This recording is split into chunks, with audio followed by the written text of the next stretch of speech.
just a matter of time. I know she feeling my vibe. I got the keys to the ride. She put her hands on my thigh. She got that look in her eye. SL what I'm riding. Royalty, call me highness. All day and overnighted. Cause it's crunch time when I'm grinding. This Adderall got me nauseous.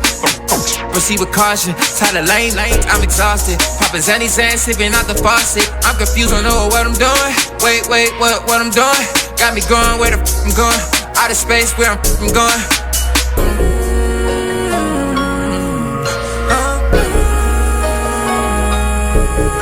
Wait, where I'm going?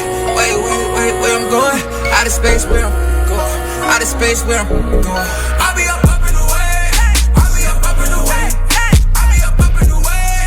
I'll be up in the way. Running on my face. Gucci guilty on my face. I'll be up in the way. I'll be up in the way. I'll be up in the way. I'll be up in the way. I'll be up in the way. I'll be up in the way. I'll be up in the way.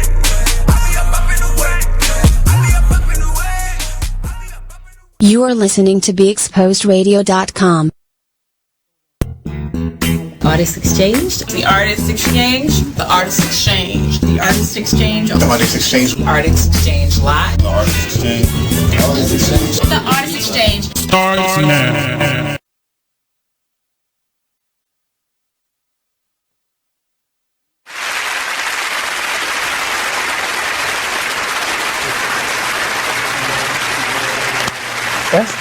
But it makes it like it's so many people who could make those series so good, but it's crazy.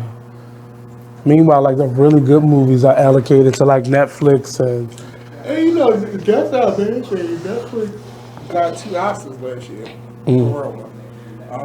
Actually, like in my opinion, and looking at trends, you actually you want to be on TV right now. TV is the golden age. It's some of the best television we've had in the history of television. It's hard to get people in movie theaters right now. Yeah. Unless it's now me, because I do Gold Derby and I gamble online. I don't call gamble online, but I place bets online, like award series, like kind of like how fantasy football is. They have that for award season. So really? Pick your brackets for best actress, best actor. Will you actually win stuff from it? Oh wow. You pick your list. It's called Gold Derby. So I'm gonna see everything. So my bracket is good. My fantasy football bracket is about number 1 every week. So I might have to check that out. Yeah. Cause for me, I don't really like watching something on Netflix unless it's been out for like a couple of years and I get to stop and start. But I like to go see the live, well not live, but in the actual movie theater. But it do be empty. Like Charles Theater used to be packed on the weekends, but now you be like 20 people in there. Recently they was packed because they had all the heavy hitters from the awards. They had JoJo Rabbit, Harriet, Lighthouse, Parasite. Like they was packed. I was there that night to see Lighthouse and it was packed. But also too, from an economic standpoint, because with the streaming services, they're delivering such high quality content, right? Like with the streaming services, you have Amazon, which wins, Emmys and Golden Globes. Right. You got all of those streaming services delivering such great content. Why would I compete? I'm paying Amazon $12.99 a month and Netflix, $11.99 or what have you. Disney Plus is you can leave that part on the $6.99. You know what I'm saying? Why would I go and pay? I gotta pay $15 for the ticket. Parking. Then I'm not gonna sit there thirsty. So I'm gonna pay $6 for a drink. Then the popcorn, then candy. If we're going to Cinnabistro or iPick or something like that, you don't want to right. And the thing is, as a single person, I can kind of do that and be fine. But if I have a family, if I have 2 children and a wife, that's a lot of damn money. Right. That's the complaint that's always been there, but that's because movie theaters make their money off of their concession, not off the movies. But even the tickets, like a ticket for a weekend show at Cinnabistro is what $17. Then, like, if you live in New York, a movie ticket is like $20. Now, I haven't been to Cinebistro. How is it, like, different? I love the experience. Okay. I love it. Like, I have, like, I go to different movie theaters for different things. I love to go to the Parkway, but the Parkway doesn't necessarily always have everything I want to see. Yeah. I was shocked that they had the what you call it? What was I it? saw a Joker there. Oh, they had that there? I didn't know they had that. Yeah. They had the Mr. Rogers movie. Yeah, I saw that there too as well. I saw Rocket Man there as well too. For like a lot of my indies films, I'll go to the Charles. But for like my big budget Marvel films, blockbusters, I'm going to Cinebistro. Right. So I went to a theater like that in Philly and in New York, but I just realized that movie theater was the same. But I love the fact that you can like order like you're at a restaurant. And so it was cool, but that's an experience. But you, like you said, if you're single, you can get away with that a couple times out of the month. But if you got a whole family, that's a... And what I like, see, AMC has the right idea. They have their AMC Stubs membership where you pay like $20 or something like that a month, and you can see 3 movies a week. Is that per person or like a family plan? No, that's $20 per person. Okay. But if that's still good, though. Like somebody like me, who I literally like, especially now that the award season is in high gear, I'm in the movies literally every weekend. Okay. So, like, for somebody like me, that makes sense. But we don't have any EMCs in the city or like White Marsh or stuff like that. I'm not going over there at White Marsh for that. I'm just not. Right. But you have that. But yeah, I literally live in the movies. Yeah, I used to be like that, but it just, well, I'm not gonna say the awards or the lack thereof for like our community. It wasn't necessarily that, but I just saw a lot of stuff being remade, and I don't really like remakes. If it's not going to be done properly, I'm really not. Unless it's like a franchise, like Bad Boys. Like I'll go to that because I know it's going to be funny or something. But if it's not, if it's just like a remake for the sample, it's going to be a black cast. I just stopped going because everything for a long period of time was about remakes. But I like going to the movie if it's something good.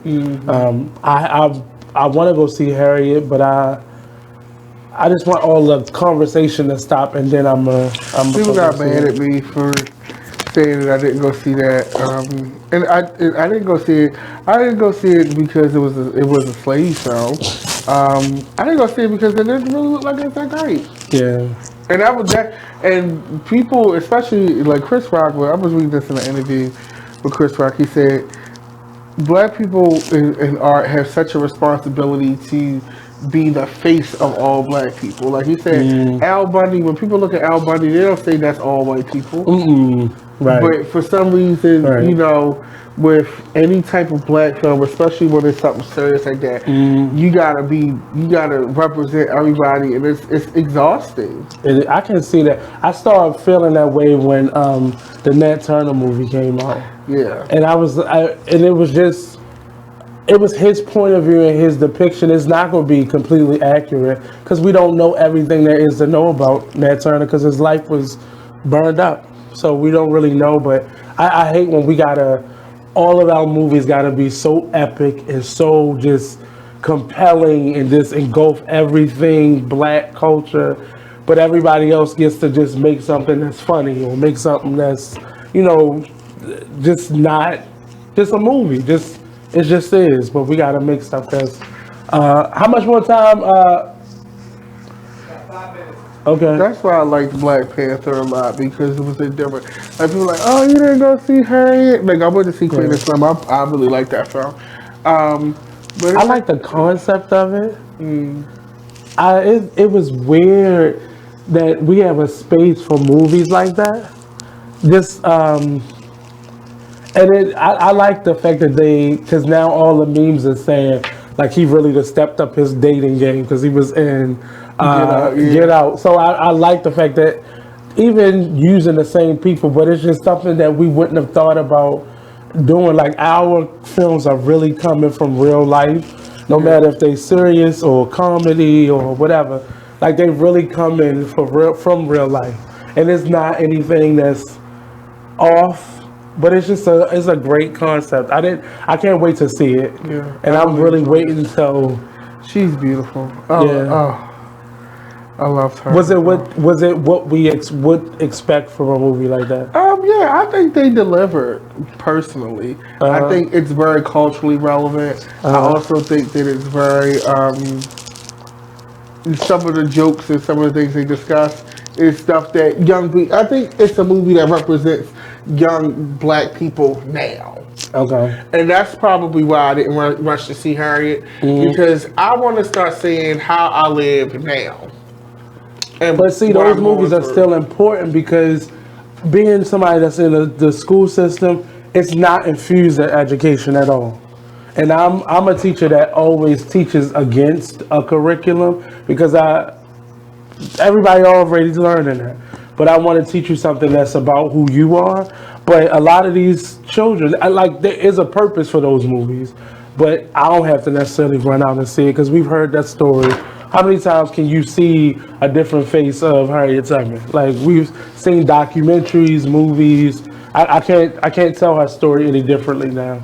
I think it was interesting putting the young lady, I can't remember her name, in the movie because that added a different dynamic and a different conversation.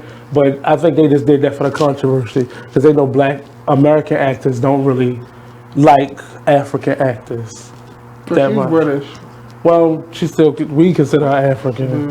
Well, that's closer. They got a real problem with British actors. Yeah. They feel like they're taking their jobs. But, I mean, British TV is good. I'm a big fan of British TV. I've been a big fan of British TV since I was a teenager. I have BritBox on my television. Like, I literally watch... You're old ass man. I am. I watch BBC. Are You Being Served? Right. Are you something like that made you Dr. really... Who. Yeah. I like that and Fab. Like, those were my two, things I used to watch when I was younger. But I just like the fact that everybody has a say now. Yeah. So you got the movies made with iPhones all the way up to the blockbusters and everything in between. Not to say they're the two pinnacles, but everybody has a perspective now. So we have a place for a movie like, was it Something Slim? Queen and Slim. We have a place for a movie like that now when before that wouldn't even have been made because nobody would have cared to make the story or it would have been sitting on a shelf for a number of years before somebody gave it a chance. I really enjoyed it. What were some of the surprises that you had this year in terms of films? What were some of the surprises? That I liked? I loved Jojo Rabbit. I didn't know what to expect from it. I thought that was amazing too.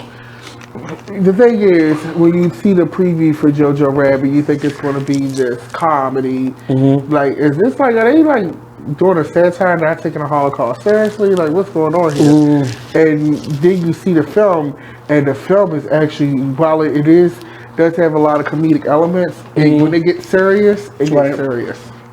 Was there any films that you thought you wouldn't like and you did, or was that one of the ones? Jojo actually turned out to be one of my favorite films. I loved Parasite. Even though it's not going to happen, especially because the Best Actress category is so weak this year. It's really all about the men this year. The men delivered this year. Which is normally the opposite. Right. But this year, in the supporting and best categories, it is a street fight right now. So give me your top three. For men. Oh, Best Actor, it's easily Joaquin for Once Upon a Time, for Joker. Robert De Niro for The Irishman. And that came at the last minute. Yeah, well, really the Oscars need to be called the September Awards because anything before September, you might as well forget it. As far as consideration. Parasite. Is an option. You got Once Upon a Time in Hollywood because Brad Pitt and Leonardo DiCaprio showed their ass in that film. Then you got Adam Driver and Marriage Story. That's getting ready to hit Netflix this Friday. There's a lot of buzz about that. We don't know what's going to happen with Richard Jewell. Then Adam Sandler's a sleeper for fucking Uncut Gems because just off the trailer, this is something totally different for him. Like, this is giving, bitch, this might be your I think got tired of people saying he's just the funny man. Right, and he kind of shook me a little bit when I saw that trailer. I was like, And so, and that's just best. We're not getting into supporting. Brad Pitt for supporting. You got Al Pacino and Joe Pesci for possible support for The Irishman. You got the son from Parasite. You got Loose. It's like it's the male category this year. It is not Shia LaBeouf in a weaker year. That movie Honey Boy would actually be more in the conversation, but it's not in the conversation as much because it's so. It was earlier on too. It just came out. Yeah. I saw it over the weekend, but those categories are stacked. Now the women's categories, to me, Renee Zellweger got Best Actress in the bag for Judy. And that's. Let's go to a quick commercial break. We'll be right back here on the Artist Exchange Radio Show, only on BigExposedRadio.com. I'm going to cut this show a little different.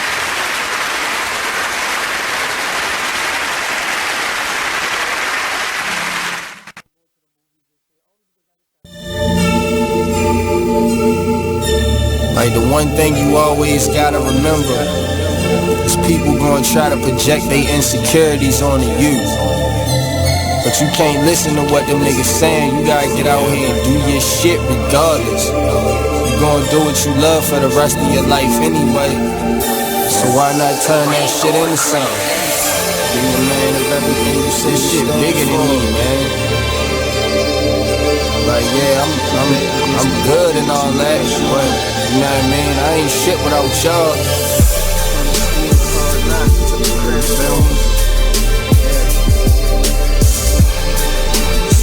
What you up and go hard. Don't matter. Can you imagine how I really having nothing is?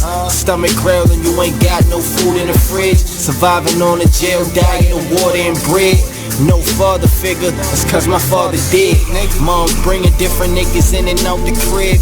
No money, so you seen this less than all your friends. But it a joke because your mother was a crackhead. Older sister hoeing off, giving all the homies head.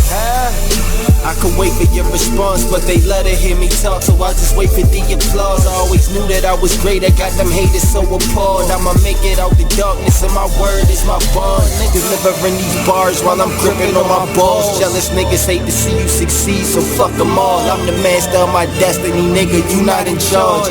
You either on your grind or in the way, so get lost. Be a man of everything you say you stand for.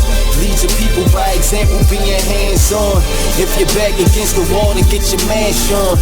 Fix your vision on the future like it's fast forward. The world is yours in due time, ain't gotta ask for it. I'm from the school of hard knocks, I took a crash course. Shit be stressful, my nigga, that's why I'm getting high.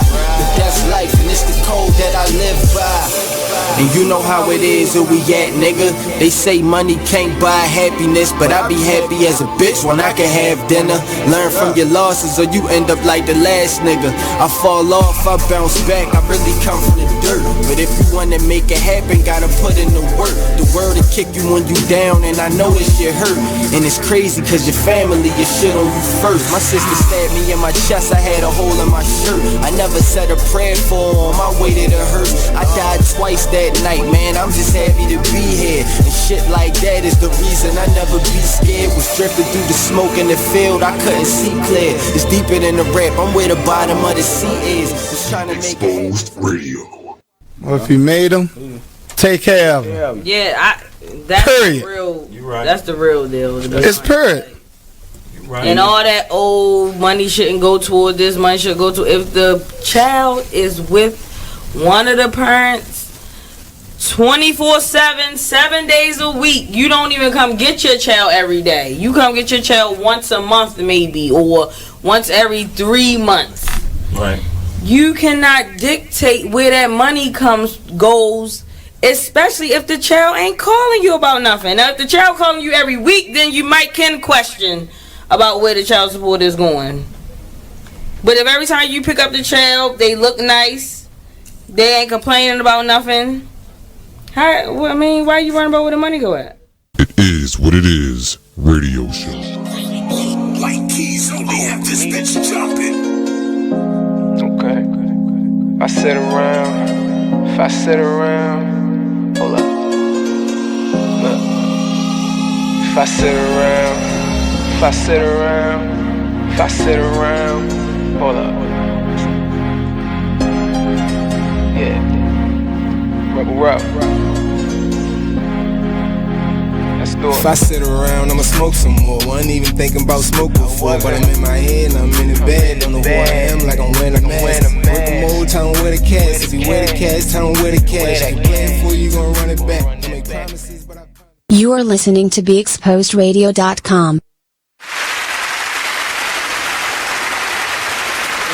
You playing Shirley Chisholm? I thought it was Flower Day. Well, it must be this false advertisement. Yeah, it's Uzo Aduba playing Shirley Chisholm.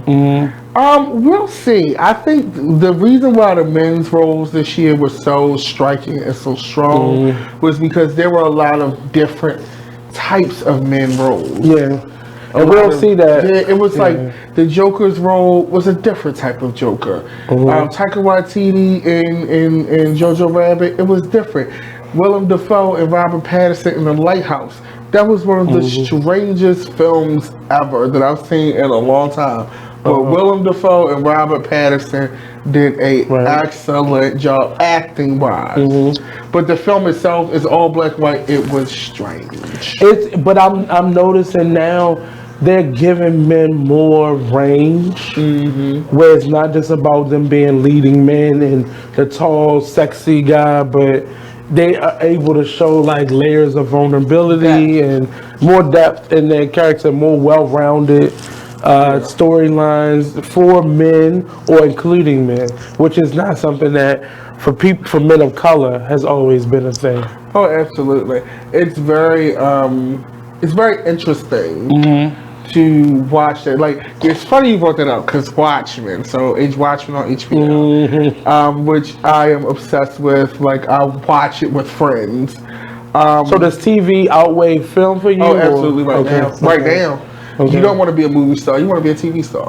And you're seeing it because when would you ever see Nicole Kidman, Reese Witherspoon, Meryl Streep all on one TV show? I don't care if it is HBO. Like right now, because the public, like as far as numbers, cultural relevance, social currency, and pay, right now, you want to be a TV star. You don't want to be in movies. You want to do movies, the big films, but right now, being a TV star is where it's at. Like, case in point, more people, I think, watched the Emmys last season than they did watch the Oscars.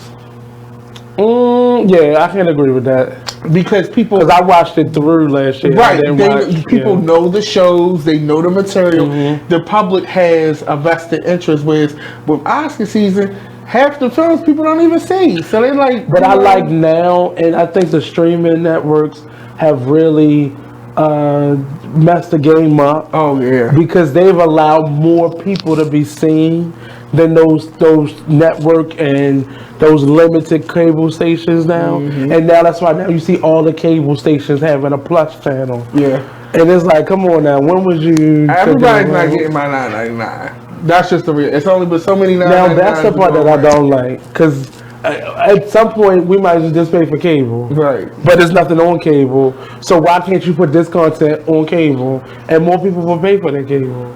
Or, nigga rigged or something. Well, you basically are saying, why don't they come up with a streaming service that houses all of the streaming services? Which is, you have to come up with huge licensing agreements because all these streaming services create their own original content. But who's going to pay all?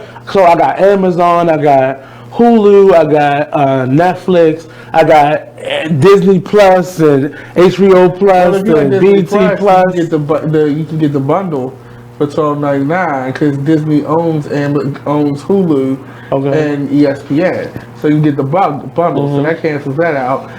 Netflix, you just always gonna pay for her. She brings it to you every ball. But it's just breaking it. I like it because we don't normally watch all that other stuff unless it's a blizzard outside and we find ourselves flicking. But paying all those different, it becomes too much. Here's what I do. I only watched Hulu for The Handmaid's Tale. So once the Handmaid's Tale went off, I canceled Hulu. Okay. When it comes back on, I turn it back on. We're HBO now. Unfortunately, HBO is learning how to keep my money because after Game of Thrones, I was ready to cancel her. But then you got Big Little Lies. You got Watchmen now. You had Euphoria, which was amazing. So HBO is figuring out how to keep my 14. Well, they creating a season. Like if you create a season of shows, because this series right here is gonna go off at this point, and now we don't have the typical fall and spring seasons anymore. A lot of stuff is overlapping and going to the summertime too. But create a season, and you'll have a built-in client base. Then you got Insecure that'll be back soon. The new season of Euphoria.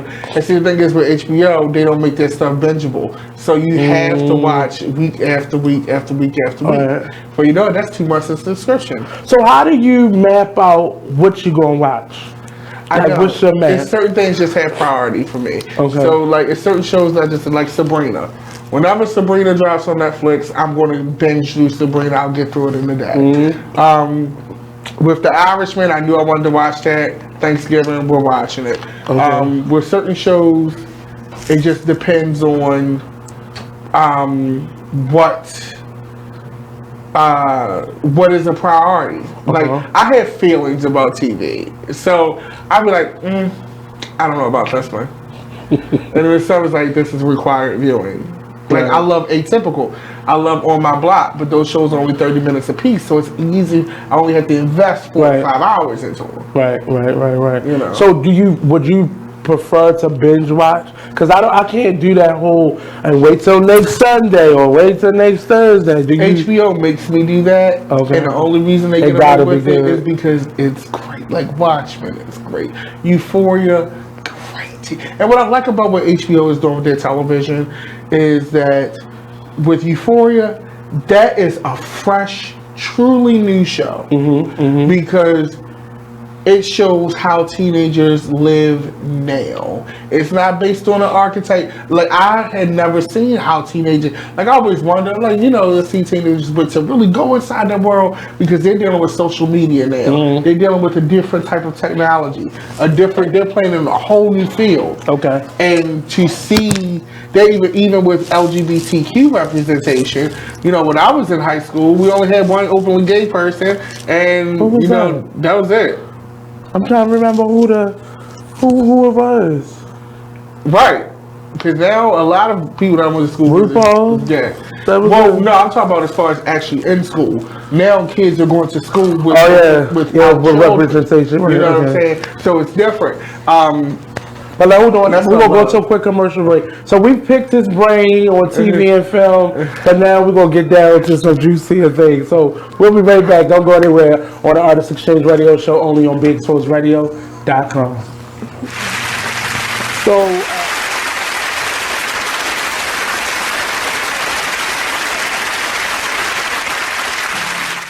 Take a minute and listen to this flashback of the Black by Demand radio show. Control. They said she wouldn't, so they didn't know if she had a weapon. So it's just a mess. So yeah, you do have to have these discussions with your children. You do. And you have to make them aware of that there is an enemy out there. Every time the police pull you over, or every time you have an interaction with the police as a black person, you are at risk of being in front of your enemy. Hopefully, it's not a police officer that wants to demonstrate that he's your enemy, but we all see it's a high probability of that being the case. So if we're not talking to our children do not have the coping mechanisms to deal with these type of intense situations. What they're going to do is what most of us do as black people, me and anyone else, which is become emotional. And that is the trigger point for the police. They know that black people are emotional people. So when they arrive on the scene, they are purposely trying to say and do things to you to get your emotions up, right? And then once they get your emotions up, then it's like, oh, that's what we needed. Now we're going to kick your ass. You know what I'm saying? Gotcha. You know, so I'm saying we need to have these discussions with our children, you know, and make them understand in this day and age, and it's every day and age really, but we'll just say this day and age for the sake of it being so prevalent on social media, like you have to understand what you're getting yourself into. And I think a lot of us as black people are just scared to still tell our children that there are a group of people out here that are your enemies. Join us every Monday at 12 noon for Black by Demand radio show, only on BeExposedRadio.com. You are listening to BeExposedRadio.com. Now it's so many labels that it's hard to really define. Welcome back to the Artist Exchange Radio Show. I have with us Mr. DDM, and I trust and believe for the last, I want to say almost 2 years now, since I got to formally meet you with the Wiz, which if you've never seen Eveline done via DDM, I need you to find Tracy Jiggets or go to, who's the name of the theater company? Spotlighters Theater, and get the tape. I'm quite sure they'll sell you the tape for a nominal fee. And the first time I've ever seen Eveline done with as like a drag performance. Since then, I followed your work before then, but I think since then, it's just been this arc of just everything that you could think of that a person could do in media, entertainment, he's doing it. And now I wanted to not glance over this one topic, but kind of get into the politics of what is the LGBTQ XYZ ... sky ceiling or whatever you're feeling in the LGBTQ community. There are a couple things that are happening now that I don't want to say I don't want to make any assumptions, that there's a platform for LGBTQ that's stronger than just a network or a local community center, but now it is the unspoken rule, is the new what's the Illuminati supposedly, but what are your thoughts on where the LGBTQ community is now and where you think it's going soon or in the future? I think it's in a renaissance right now. I think that the representation is at peak levels. I don't want to say peak, but it's high. It's more than what it was in the past. It has more outlets. Yeah, absolutely. More visibility. I'm seeing more like different types of LGBTQ people. Because no group of people are monolithic. So I think that piece of it is definitely great. Like it's definitely a lot going on right now, but everybody's coming out. This was an article on Billy D. Williams coming out as fluid. I don't know if those were his exact words, but that's what is being reported. That's kind of what he said in the interview, and I think what it means is like, especially in that time when he was, his heyday, the ladies,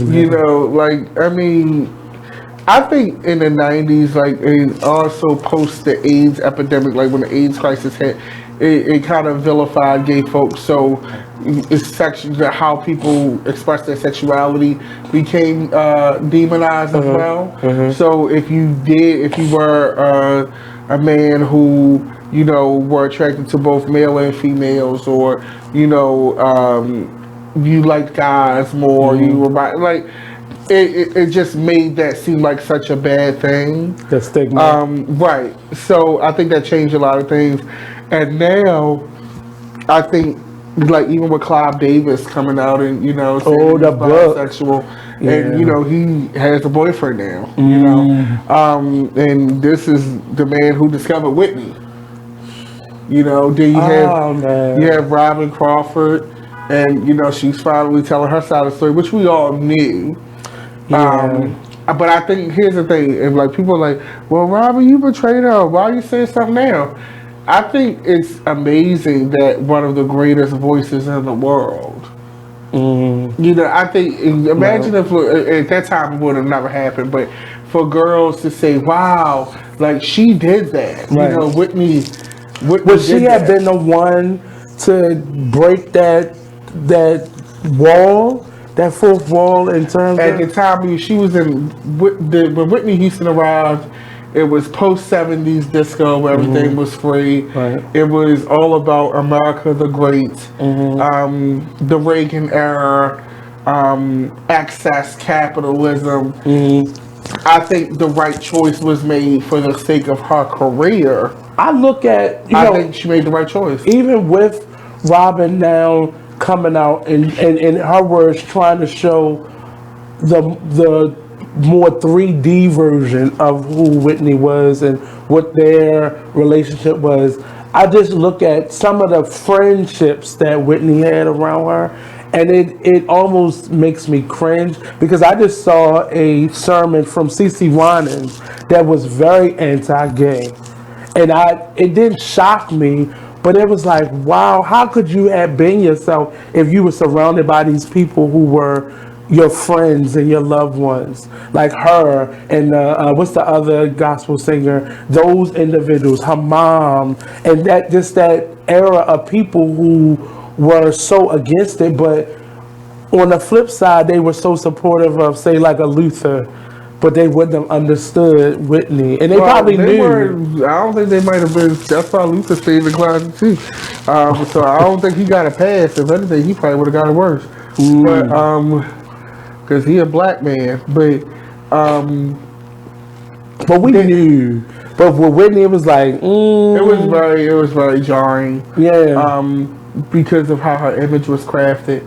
But I think there's a saying: sometimes we love people, and I love you in spite of who you are. And it's like still digging. You know what I'm saying? And I think with Whitney, especially having such strong church roots. And I don't know, I'm not Whitney Houston, I'm not none of these people, but being in that position at one point in time, or just in life, it's people who do not agree with, how I live my life and the person that I am. But like the Clark sisters or something like that, like I love the Clark sisters. They have got me through many a day. Right. Now they may not, they've never blasted, to my knowledge, gay people on camera and went in, but I'm sure, they probably have certain things that they believe in, which that's their right, and that's their choice to do that. They have that right. That right. But yes, you don't have to agree with me, but sis, you're getting me through. Right.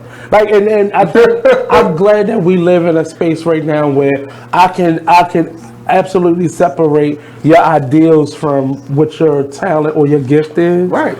And that's not something that's always been. We've always had to separate it. If you feel like this, then I don't care how talented you are, I can't.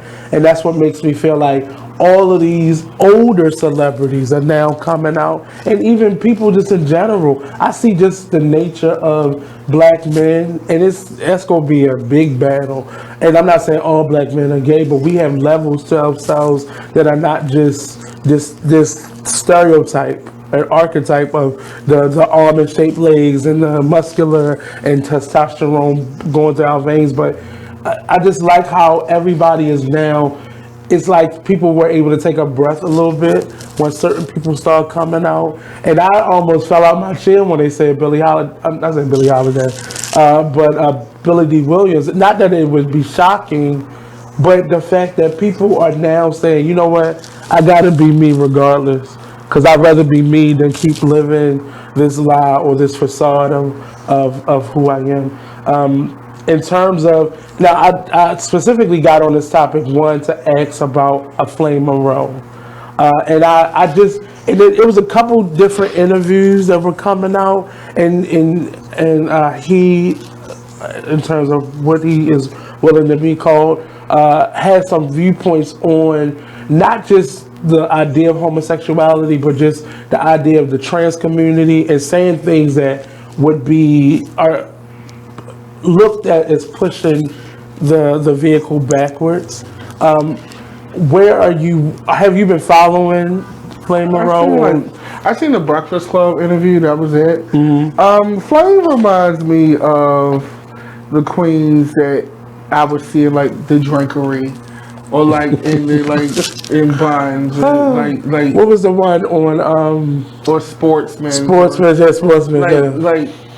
And Flame, they are from a certain time, right?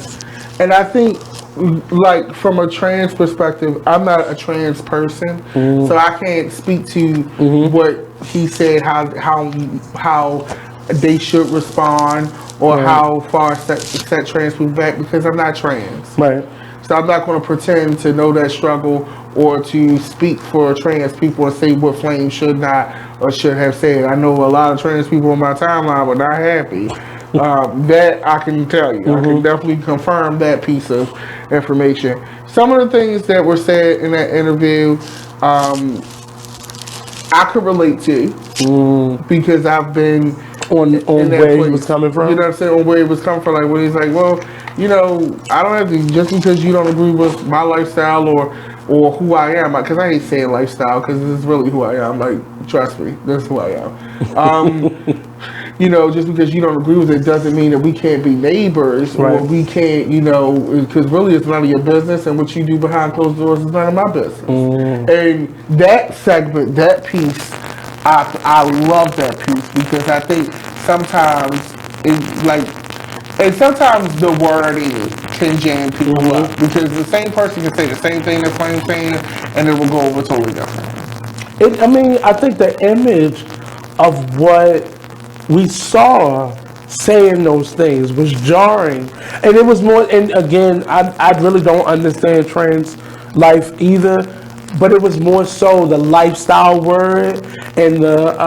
I think that's the one thing that kind of pushed me off because it felt like, and I heard this said so many different ways. He was giving vocabulary and verbiage to people who already had so much to say against the community. Like it was a choice almost. He took it back to it was a choice. You chose this lifestyle. And I think that's the part, and I don't want to use the word problematic, but that's the best word that I can find for it. It just pushed it back. And I even watching the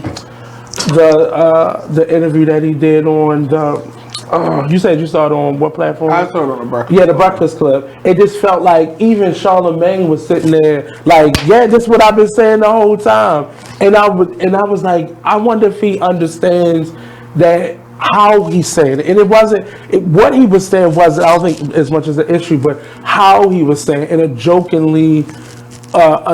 manner and just using vocabulary that side is always used to kind of push people back in the closet and push them back into that stone age of not having a platform or a voice. And that was just, for me, I didn't want to make it such an issue because there was a lot of things that's your life. That's not my story. That's not my point of view, but if that's how you felt. And a lot of the stuff that he was saying was generalizing. And I think T.S. Madison said it the best. We can't speak for each other. Especially now that we have all these outlets, we have to be very strategic as when we go on platforms to say, this is my point of view. This is not how all people see it. It's not how all people in this community see things. But we to be fair, I don't think, well, no, because I'm replaying the interview in my head. He said, in my community. So he did kind of speak in the general, yeah. I did say, well, I felt like that was more his stuff, but no, you're right, he did. And it was small things that I could tell were triggers for both sides. Like I've been saying it this whole time because they know it's a choice, and again, I don't understand the whole woman versus trans woman ideal. I respect you if that's what you call yourself. That's what I'm gonna call you. But the other flip side, it was just the whole gay agenda thing when it went beyond the trans community and started talking about just the preferences that people have and are there any other story? Because it was a lot of people that came out in general. Malik Yoba, it was another gentleman. Well, what they're saying about Richard Pryor's son, and why can't I remember any names today? Paul Mooney. Just a lot of different things that are coming out on different spectrums, and it's crazy because the conversation is just all over the place, and you would have never heard this much about gay in general from any. It just wouldn't even have been in the news, or would have only been talked about if somebody was raped or molested, or Flame wouldn't even have had a seat a couple years ago.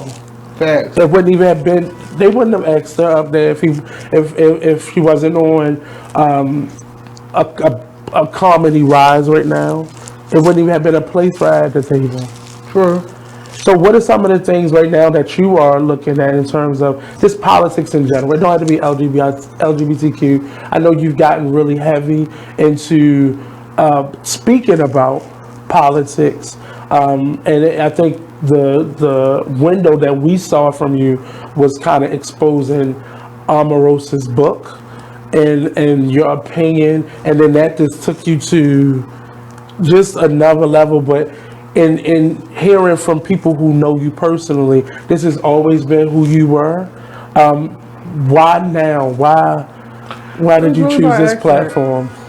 It was by accident. And so I was like, oh, y'all like to hear me talk about it? I'll keep doing it. When you get tired of hearing me talk about it, I won't talk about it. The book was juicy though. Right. So I thought because it was so juicy, you was like, okay, I'm going to start this one. But you could choose what was available. I follow, I've been following pop.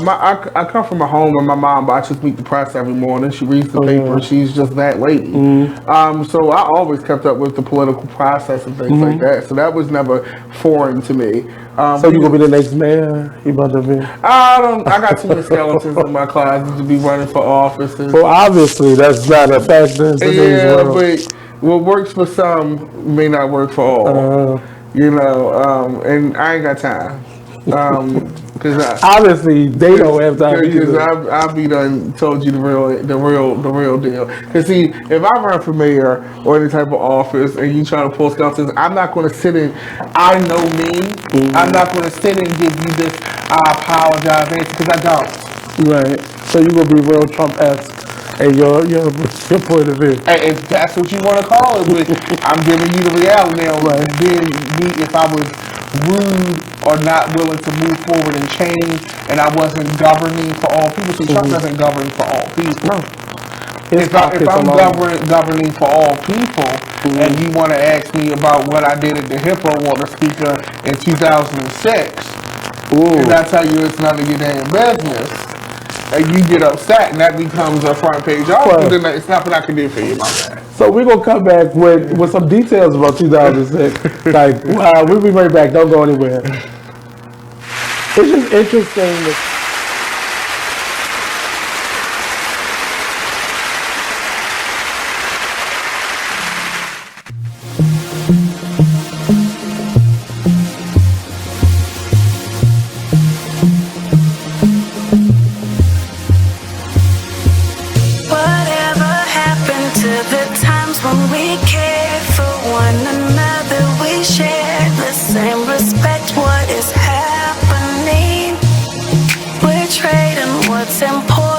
shiny things. I can't allow this blasphemy. It's blasphemy. Why would you treat yourself like that? We didn't come this far just to fall right back. Don't lose yourself, stay on track. Baby, you're a god. Baby, you're a god. Believe that. Full of the things that we've overcome. Full of unspoken battles we've won. You're so much better than that. Sometimes the truth ain't always catchy as rap. Stop chasing cheese or you get stuck in a trap. Go get your crown and never render it back. No, it's blasphemy. Why would you treat yourself like that? We didn't come this far just to fall right back. Baby, you're a god. You're a god. You're a god. You're a god. Baby, you're a god. You're a god. Baby, you're a god. Believe that. You're way too gifted to stop and listen. It's condescending, not to mention all of our ignorance is their permission. Now listen to BeExposedRadio.com. Check out this fire flashback. We need to relearn what it is to be these bosses and how we conduct ourselves as business-minded individuals and just people in general. I let my gut, and if I call it gut or God or whatever, I'm led by that energy. I know where it comes from. I know where it's... You are listening to BeExposedRadio.com. Social media anymore. Welcome back to the Artist Exchange Radio Show. We have Mr. DDM, and there was a list of questions that I had for him, and I wanted to ask you about Omarosa. So how was she in person versus the image that we see? I think she's a great lady. I think she's a very nice lady. Number one, I give her kudos because she came all the way down to Baltimore to do that interview with me. She was very gracious. She still checks on me. She still roots for me. She still reaches out. And I think the biggest lesson I've learned is that reality TV is not real. People get paid to play a role, especially when they like some of the stuff is a story. I mean, it's The Apprentice. And a show that was so cut and dry like that, it still got characters in it. Right, it's that they don't, because otherwise y'all wouldn't watch it. And we gotta look at reality TV in general, like why it became so big. It became big because of the writer's strike. When all the Hollywood writers went on strike, they needed to fill those time slots. Right. And that's when you started seeing a bunch of reality TV. Now, some of it is like... And editors became writers. That's a whole nother story. So, and you meeting her, you were able to then understand probably that there was big gaps in what reality TV is and what we knew, like you were saying, the Real World, and what was the other one? It was Real World and Road Rules.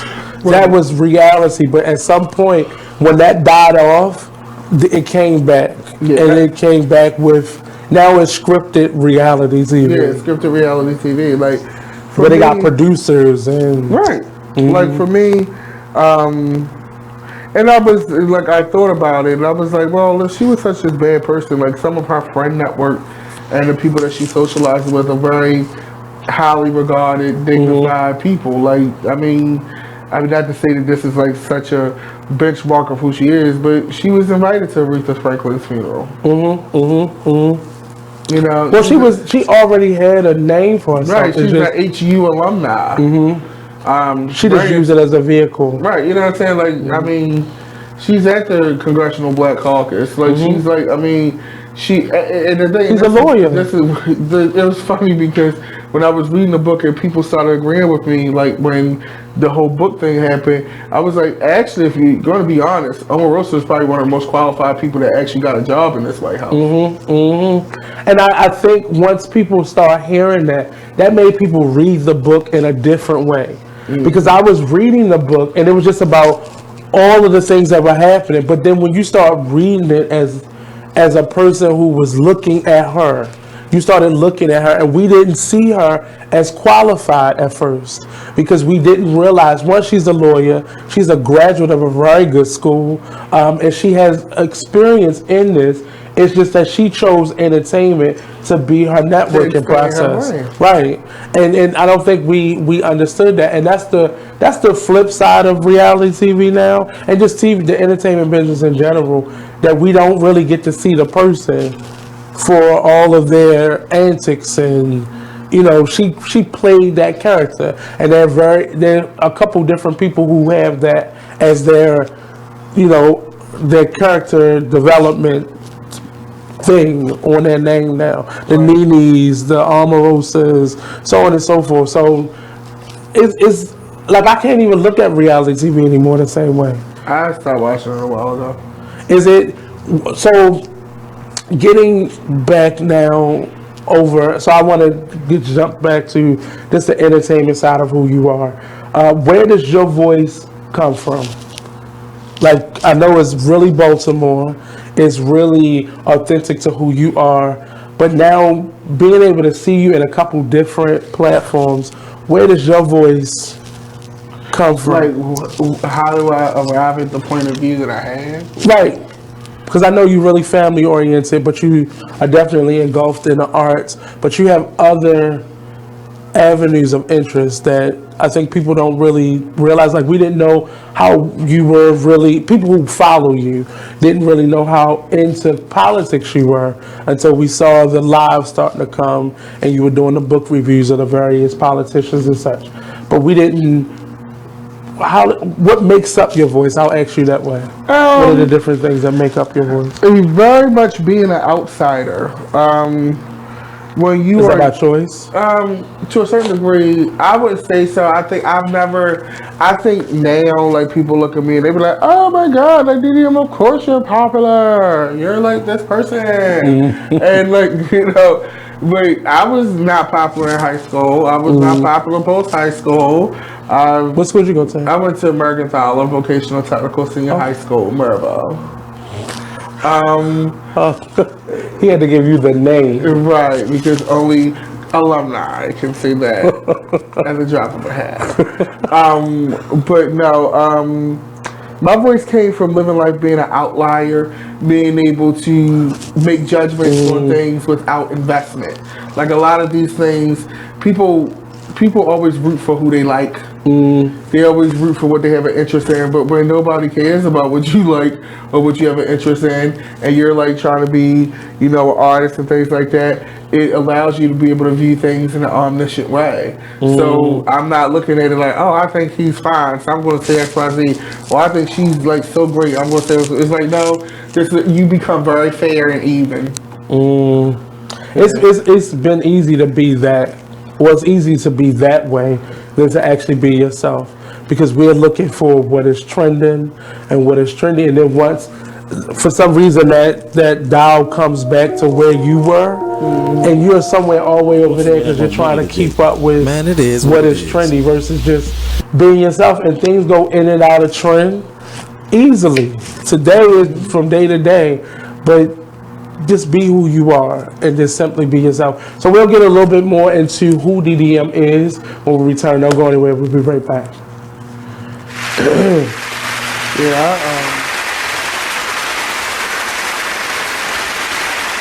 I thought you were gonna have my money today.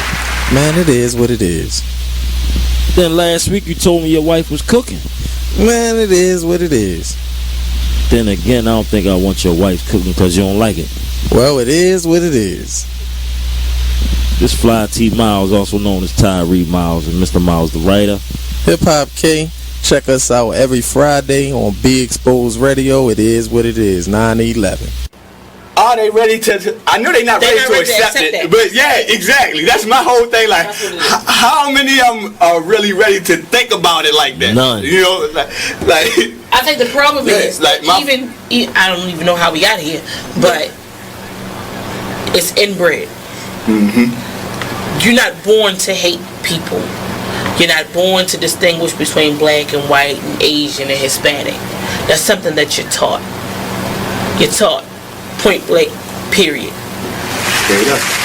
My daughter came home and told me that her white teacher was black. Maybe it's because it's how she treated us. She don't see any color. But when it comes to all her friends, all her friends are mixed.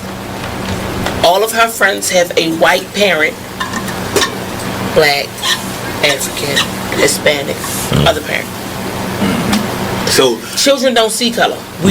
You breed your children. Not breed. Right. You raise your children to see that. Yeah, most definitely. They don't see racism. Well, I guess I met a little girl who had a black doll, and she said because the black dolls are prettier than the white dolls.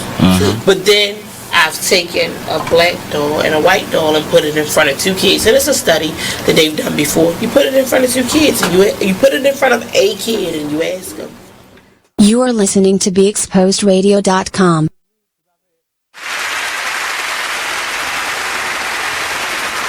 And I really wanted to just come at you in a way that is more authentic and not, I don't want to fan out, but I appreciate your brand of entertainment and just who you are, because the big boys don't always get looked at. We get overlooked a lot, our talent, because we don't look a certain way or we don't look what is considered popular. Our talents often get overlooked, and you found a way to bring back Baltimore club music and to be your most authentic self and to not be afraid to try different things in a way that you just touching it. And I'm going to just try this. And I'm going to just be this. And I'm going to just do this. From your videos to, have you ever been on stage before in terms of being an actor? Or is it your first time? Well, you talk about with the Wiz, that's my first time. I did like plays in like school or stuff like that, but I never got big roles. It was always like, second pauper. But you go at things like, I've been doing this my whole life. Like you never, when we say there are no such things as small roles. Yeah. Because I'm known for like, if I want to steal a scene, I'm going to make sure you see me. But you don't got to do that. You really, wherever you are, people see you. And you were saying to me in a break that wasn't always the norm. But now that you're an adult, what has changed? Everybody has to have their own time to sit and cook. And you have to be comfortable with who you are, comfortable with where you are, and always understand where you sit on the chessboard. Right. And once you understand what it is and what it ain't, you just are a lot better. When did that thing happen for you? It's not any one particular time. It's like a series of events and life experiences that kind of mold you into that. You start seeing the patterns and... Well, yeah, I mean, you just start living. And it's like, hey, I fudged this. So, lesson learned. In terms of being in the hip-hop scene in from a city like Baltimore, how was that breaking into that? Because I heard about the rapper DDM before I heard about the artist. And not to say rappers aren't artists, but many sides of who you are. Exactly. I just knew I had to do it. I operate on, if I don't do it, it's not going to get done. I'm not pretty. I'm not. I don't pretty have, to somebody. Maybe. I don't have the best body. I'm not the 6-pack. Tall guy. And I know plenty of people who love all of it, and that's great. But I'll give you their numbers. But I think that in understanding that, I just know that I'm going to have to be good, and I'm going to have to get the job. I'm going to have to be qualified for the job. There's not going to be a curve for me. Right. And with rap, that's why I like battling when I first started, because in a battle, you don't have to be the pretty person. You don't have to be the tallest. You don't have to be in the best clothes. You have to have the best wit. And that's why I really enjoyed that. So how many people did you make mad in the beginning? It's several. I never really kept a count, because for me, battling is nothing but PR. You can't sell a battle. I mean, you can do URL smack and stuff and the pay-per-view events and things like that. But I can't put a battle on wax and sell it. And now those same people are calling you their best MC or their favorite MC. Right, and which I take as a huge compliment, and I'm very flattered and honored by that, because there were days when everybody, didn't like me and things like that. So I think life and the years have taught me patience and to not take people personally, because time ultimately tells you who people are. Is it so building that, because it's almost like building a clientele, being a battle rapper, because now you're at your third album? Second. Well, no, Beautiful Gals is like officially my first like real project. Okay. I did Bonshi District. We did a mixtape and a full length. But I never really. Those are albums that we were making. Well, yeah, it's crazy, because I never really officially put out a like real DDM project until Beautiful Gals, which is insane. So I put out songs here and there, but like as far as a package DDM body of work, it didn't happen to Beautiful Gals. It's just insane. But I mean, just in listening, I was on iTunes last night just preparing for this, but just in listening to it, it just sounds like you took your time. It didn't sound like you just was trying to, I got this song over here, I got this song over here, where people try to put things together. Because you can hear that in a lot of people's, because now mixtapes are considered albums now. Right. And you hear me trying different things and me just putting together what I have available versus coming up with a concept and a theme and carrying it and seeing it through, not just, It's interesting because I'm glad that people can hear how much time and money and effort I invested in Beautiful Gowns, because it was a lot. So I'm glad that I'm getting the fruits from that. Even working on, I'm putting out an EP called The Ballad of Omar, which is loosely based on the character Omar from The Wire, but this is where you get to hear the pain and the real stories of Didi in those early years, and like the times that I don't show on Instagram.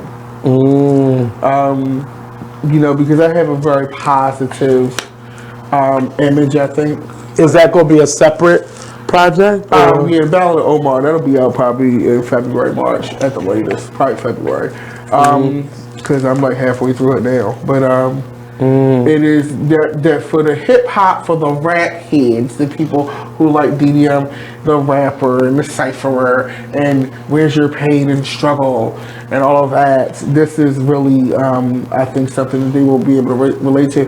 It's also been very therapeutic for me, because a lot of times, like I had my manager, he was like, well, because like I'm taking meetings from labels and things like that at this point, which is wild to me, because I remember when they wouldn't let gay people in the building from a rap perspective. That were openly. Yeah, we wasn't enough. And he's like, they want to hear your pain. They know you can make these pop records, and they know you can make these big, catchy songs, but they want to know who you are. They want to be able to. Unfortunately, as a black artist, you got to have a soul. You gotta have a soul. You gotta have a soul. And so it kind of forced me to have to go through my own form of self-therapy. I like the title of it though, because it gives you the image, and we all know a Omar literally, but I remember that part of the story where you really got to see Omar, and he wasn't what the face of it was. It was a lot of stuff. It's very three-dimensional character, and I think that it's funny because I had been, it was probably about 7 years ago, I wanted to do an Omar tape, and it didn't come to fruition because it wasn't time. I feel like everything happens in divine order, and what stopped you?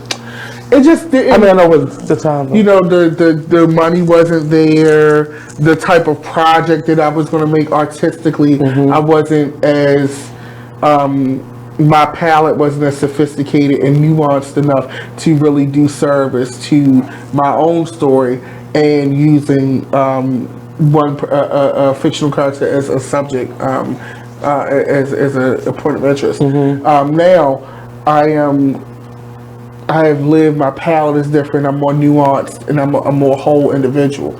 So now I can approach all of the layers of who a person is, the soul of a man, and the soul of my own man, myself. So now I'm able to talk about my relationships or lack thereof with other men. Or are we naming names? Oh no, I've always been classy. But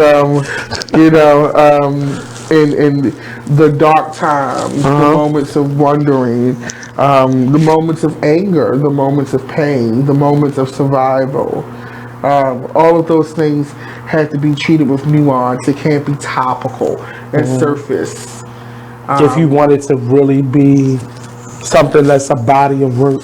Oh, absolutely. Like even the opening, like the way I create like a fashion designer. So I take my muse. Once I have my muse and I know what my subject matter is, that's the hard part for me. Once I get that, then what's the soundscape? The soundscape for the Omar tape. If you like Beautiful Gowns, I appreciate you. But with Omar tape, is going to have a very soulful, harder sound. But it also has jazz infusion and jazz inflections in it, because jazz is sad, jazz is emotion, jazz is a feeling. And for this, record, it has to have feelings. It has to feel a way.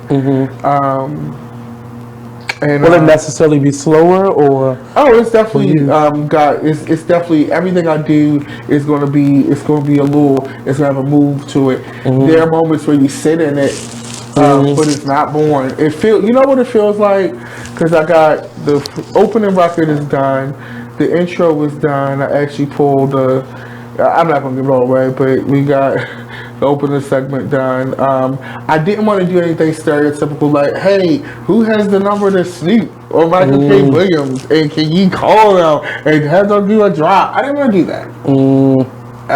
Because it wasn't literal. It's cliche. Yeah. But the Omar, the way I approached this project was the voices of men. The voices of black men. Even when you think about Nina Simone for women. That's how I kind of approach this. Omar is a juxtaposition. Will we get a moment like that? It's possible. I have a song that actually it kind of has a Mobb Deep kind of feel to it. That's where we're going with this. Is like, because to accurately tell the story of my life and myself, you have to go through eras. So I was a child of the 90s. So if I'm going to talk about my background, how tough that is, the dirty sneakers, the fights, the razors, the subway fight, that has to sound like the mid to late 90s. Yeah. Mid late 90s, you wasn't listening to trap. Well, it was what trap music was supposed to be. Right. You know what I'm saying? Like, we wasn't listening to that. So it can't sound like that. Right. It's the album pretty much, the project sound, it's not even a full album, it's about, we capping it at about 7 records, it's given EPTs, but it sounds like a film. That's what my follow-up, what does the visuals look like? The visuals will probably be very black and, I don't want to say black and white, but the colors will definitely be more muted. I think people, like, a lot of what I liked about Beautiful Gowns is a lot of gay boys, gay men, gay black men loved it. They particularly loved Closed. That song and that Forever 21, a lot of gay black boys really liked Closed. Well, my favorite part of it was the connection to Mondawmin, and it just took me. That's what I started bringing back real Baltimore club music, when we had Miss Tony's and Frank Ski's and Reggie's that were kind of orchestrating what the sound of the city was. And I felt both. I felt Mondawmin when Mondawmin was huge to us. Now it's like, that shit got like, well, if you start Mondawmin from Beautiful Gowns, honey, you definitely gonna feel like Mondawmin. I think what I like about what I'm doing with Omar, I'm very excited about it. Very excited. So we're gonna see that in a full visual package? I don't know. We'll see.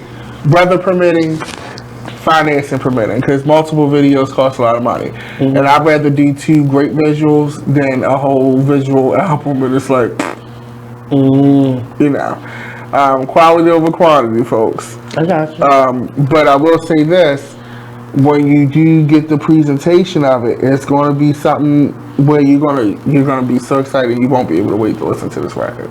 I'm excited. One, because I haven't been in love with music for a long time, and even going back and listening to music that our parents was listening to when we were younger and things that inspired us. Like, I haven't even been able to really listen to a lot of 90s music because I want that time.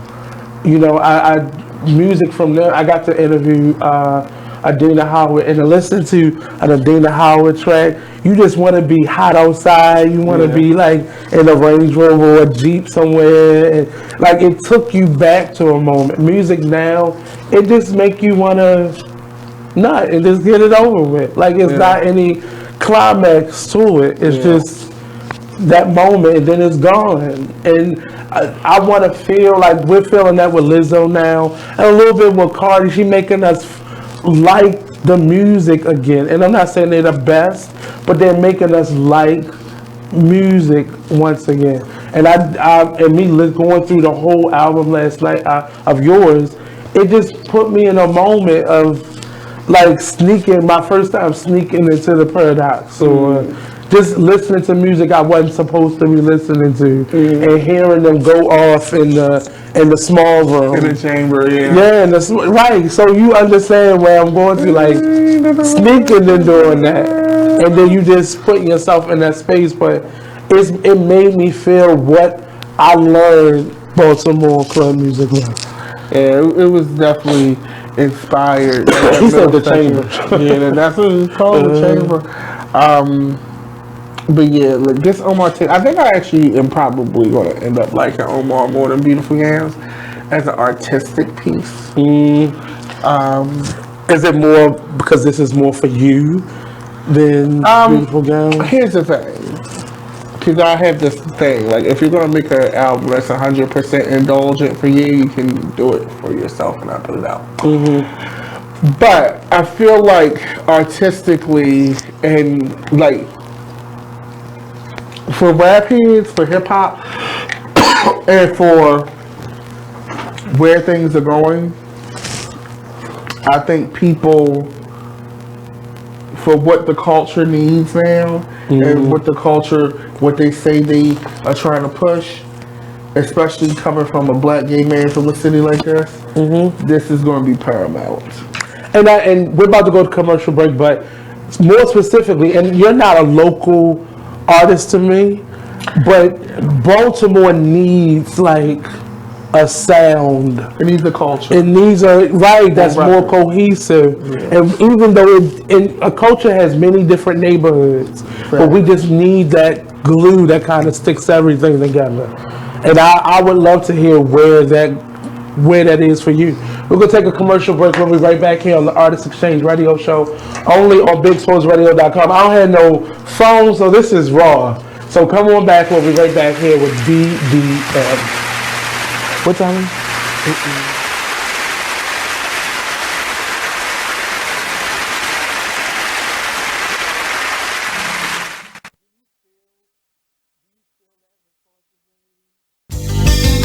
Long live Pop. Y'all can go ahead and cry now. I'm sure these niggas what to do with one of your beats, man.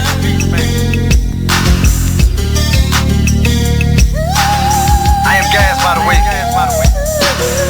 Strong woman story should have been on CNN.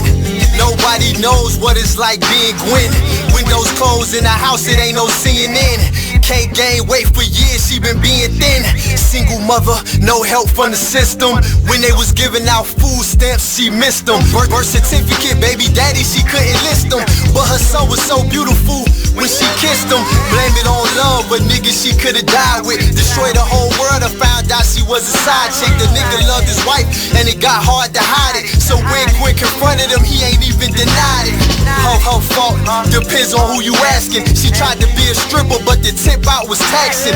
Buying all the purses, trying to keep up with the fashion. And her mama hated baby sitting with a passion. She deserved better circumstances. A black queen, she should have been blessed with certain Artist Exchange Radio Show every Friday 7 p.m. to 9 p.m. every Saturday 12 p.m. to 2 p.m. Real artist, real talk, real live on BeExposedRadio.com.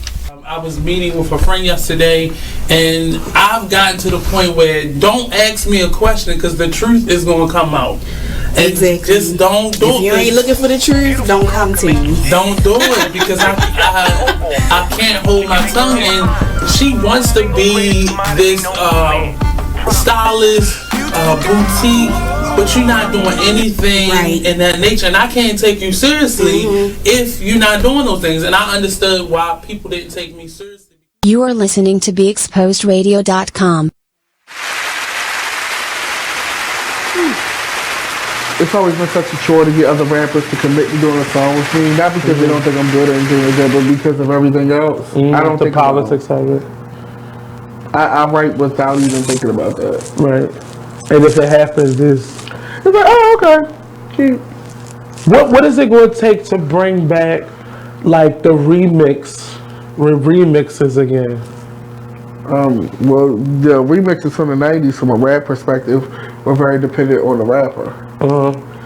You know? it really didn't. It wasn't just a song. It was when you listen to the Flavor in Your Ear remix, all of them slayed that. Yeah, and I miss what I miss most about the '90s is just the vibe and the feeling. I mean, those are typical words, but just that feeling of '90s music. And then you had the bad stuff. You had the stuff that was around the circumference of it, but you had stuff that when you hear it, you know where you were. You know, like Freak Like Me. I know where I was. I know, where I wasn't supposed to be. I just know, but you can't really. How do you define music now in terms of a moment? Like, they don't even think about when they're putting it out. So the fact that you know and you've thought and you've put plan and process into when it's coming out, that says a lot to me. Because now it's just, I had nothing out in a couple weeks. I need to put something out now. Or I ain't do nothing this month, so let me do something next month. Like, it's not any rhyme or reason to it. It's just my likes are down. Let me re-energize them for a minute. And that's what, I try to make my stuff to last. Like, I just put out the pull-out video. That's our Beautiful Girls. That's our new song. That's our same album. But that's what music used to be like. That's what kept your music going throughout that year or two. Like, I'm going to just put something else out. That's how the gospel world and the country world, they just put another project out from that same, and they travel with it. That's how you do it. For me, that's how I do it. I may do one more visual off of Beautiful Girls, maybe.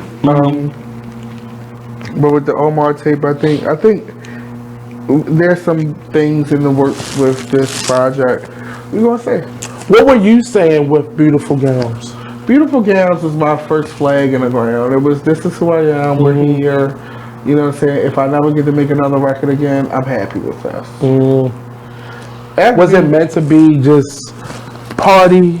And it was meant to be diverse and show most of the sides musically of who I am. Okay.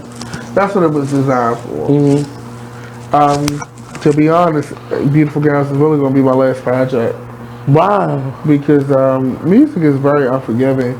And as time moves forward, the people or the industry? Everything about it. People always like to say, oh, the industry, it's not just the industry, it's the people too.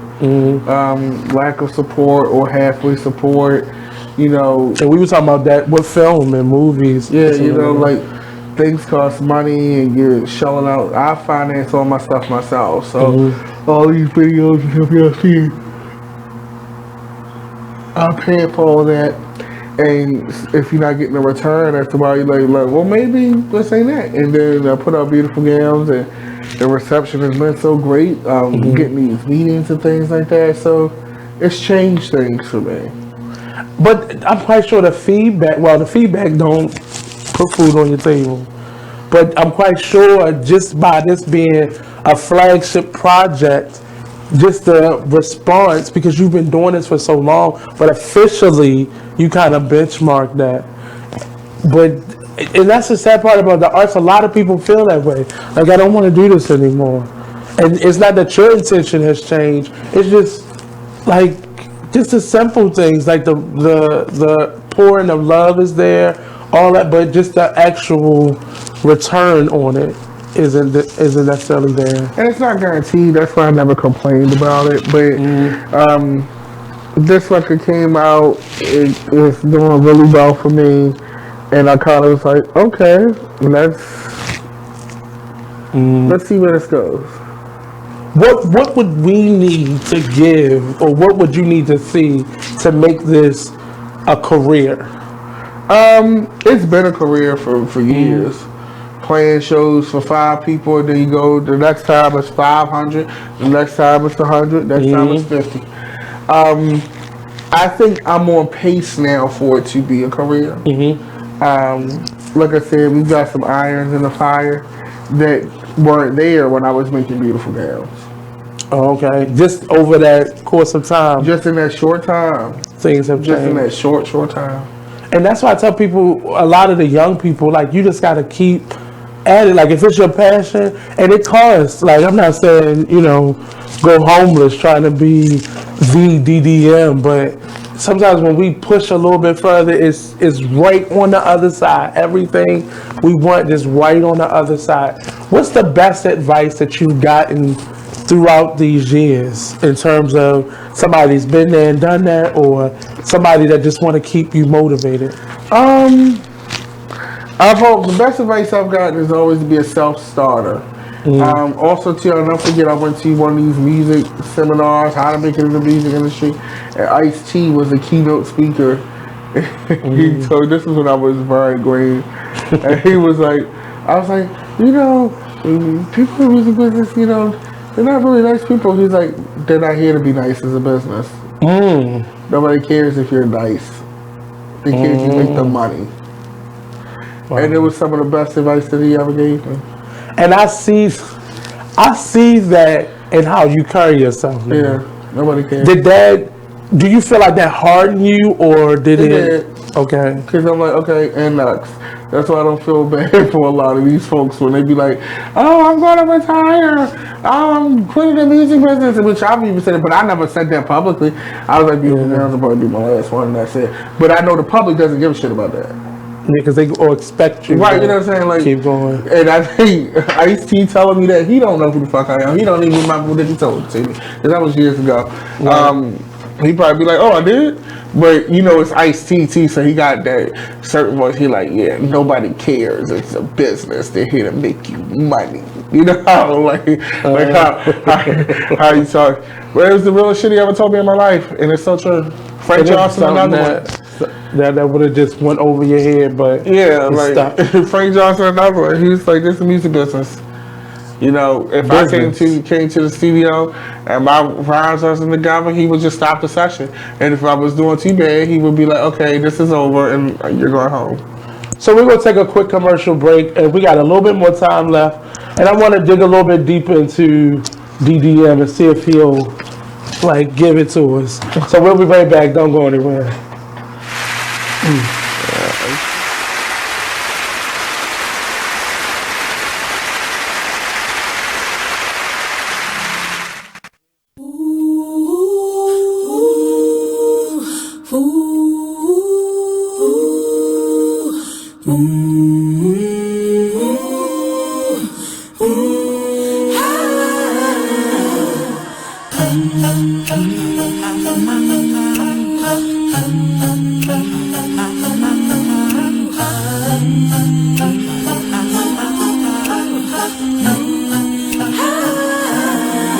You're like an internal bleeder.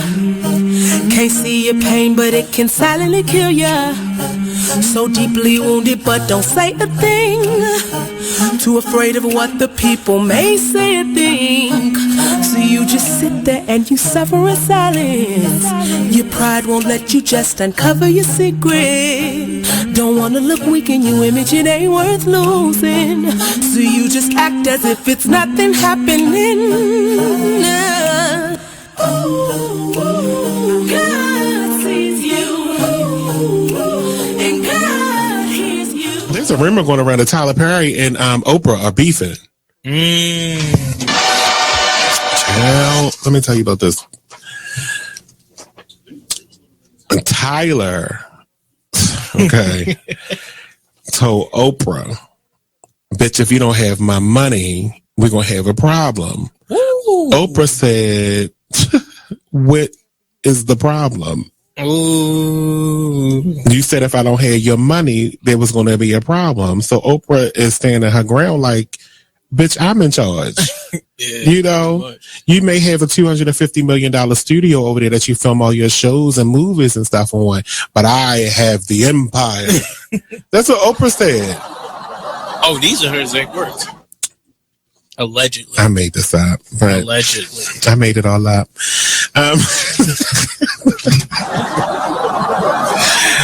But there was a rumor that they were beefing. But Tyler confirms that they don't have any issues. So it says it was recently reported on the rumors that was swirling that the twosome were on the outs over constructive criticism of a Perry show. Well, I got some constructive criticism, and we can be on the outs, Tyler, and I don't give a damn, because I'm going to make a promo out of this anyway and share it to your page.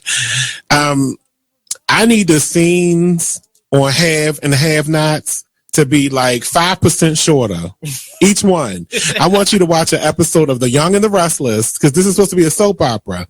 No one's dialogue on The Young and the Restless is like this. You don't have to talk about the random plant in the corner for 25 minutes on one damn scene. You are listening to BeExposedRadio.com.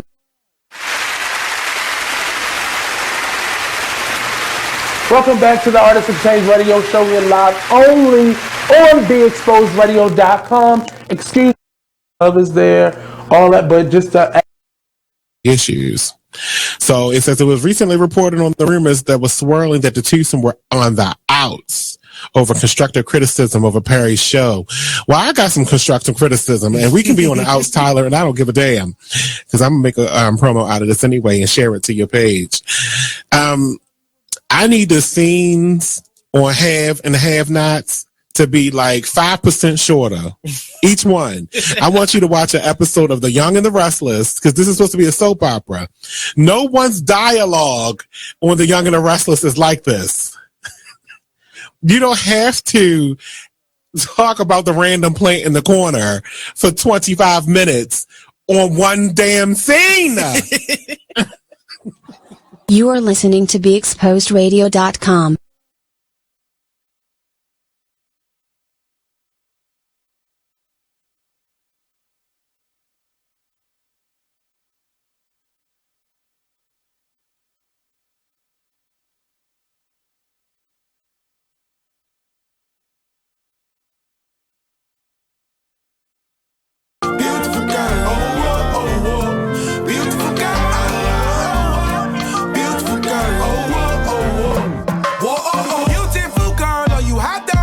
But you seem to want my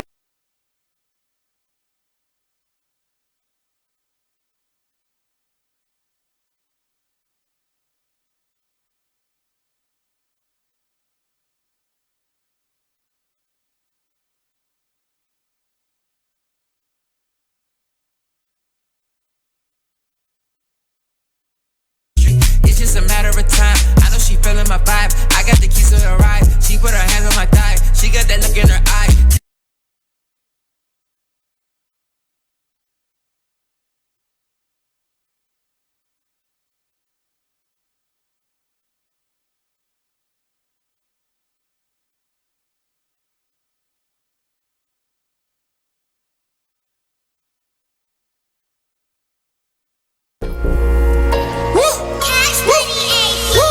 Skirt, skirt, skirt, skirt, skirt, skirt, skirt. Start, skirt, skirt, skirt, start, start. I be up in the way. I be up in the way. I be up in the way. I be up in the way. Running on my face. Gucci guilty on my face. I be up in the way. I be up in the way. I be up in the way. I be up in the way. I be up in the way. I be up in the way. I be up in the way. I be up in the way. I be up in the way. I be up in the way. Bedroom phone ring, girl in t-shirt answers me. I get off on the way that she answers me. First time saw her, I knew she was the one for me. Ever since then, we've been vibing on some chemistry. It's just a matter of time. I know she feeling my vibe. I got the keys to the ride. She put her hands on my thigh. She got that look in her eye. SL what I'm riding. Royalty, call me highness. All day and overnighted. Cause it's crunch time when I'm grinding. This Adderall got me nauseous. Proceed with caution. Tired of lanes, I'm exhausted. Poppin' Zanny Zan, sipping out the faucet. I'm confused, don't know what I'm doing. Wait, what I'm doing? Got me going where the I'm going. Out of space where I'm going.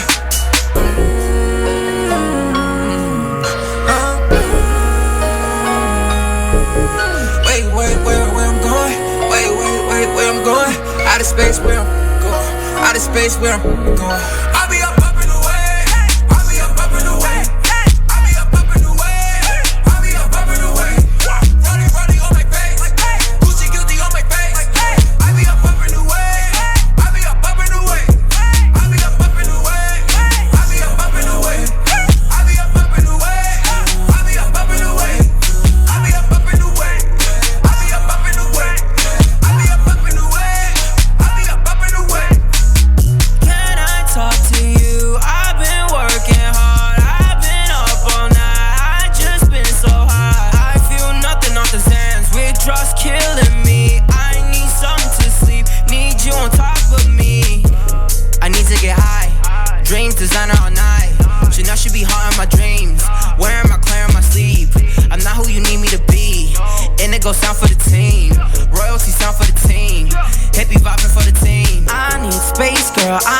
to get out, yeah. So my emotions leaning, I've been out, yeah. Never worry about me, I've been chillin'. Can't do this no more, I'm in my feelings. Can't put your business all out. You are listening to BeExposedRadio.com.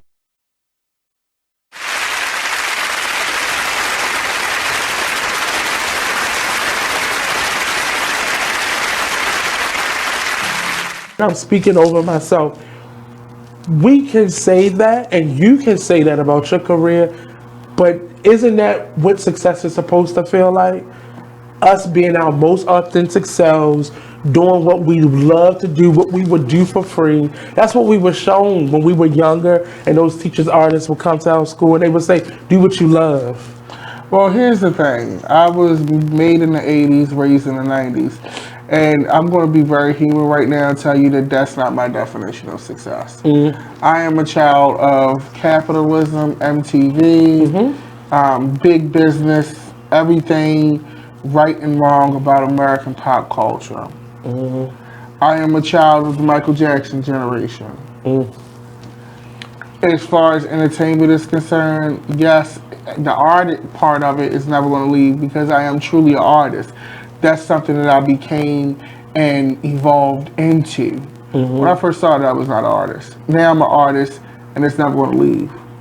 But I'm not going to sit here and lie and say that my idea of success is I just, made a record and, I liked it and it was great. No. My idea of success is a Grammy. My idea of success is traveling, touring constantly. My idea of success is loans paid off, homes purchased, vehicles, 401k. Well, I can't have 401k now. I got one now. But you know what I'm talking about. That is success to me. Tangible, right? Like coming. And some people are like, "Oh, that's all physical things." That's great for you. I'm glad that you are happy. With whatever it is that you're doing. I'm not going to lie to you or myself and say that I feel like I'm successful. Right. Doesn't mean that I'm not grateful for what I have and what I've achieved, because I am. Let's not get that misconstrued. But I'm also not going to lie and not be human and say that I feel like I'm successful. And I love the fact that you're not satisfied. No. Because I think the hunger kind of feeds off of that. And if you do it right, you'll get to that point regardless. I feel like you're going to get there, but it never happens as fast as we want it to happen. But it's interesting to hear that come from you. It's not shocking, but it's very interesting to hear that come from you. So so the awards, the accolades, and I hear a lot of older artists say that. It's cute that everybody know my name, but I don't have a Grammy. Like, and when I hear certain artists like Patti LaBelle or Shaka Khan or those caliber artists still say, well, Patti LaBelle's like, well, I've never been one of those multi-million record sellers. And I'm like, you ain't never sold, I think she's sold like 60, 70 million copies over the span of her career. And that's shocking to me when people have come now and have super exceeded that. But I understand, like, those things meant something to you because they were kind of like benchmarks throughout your career. It's insane.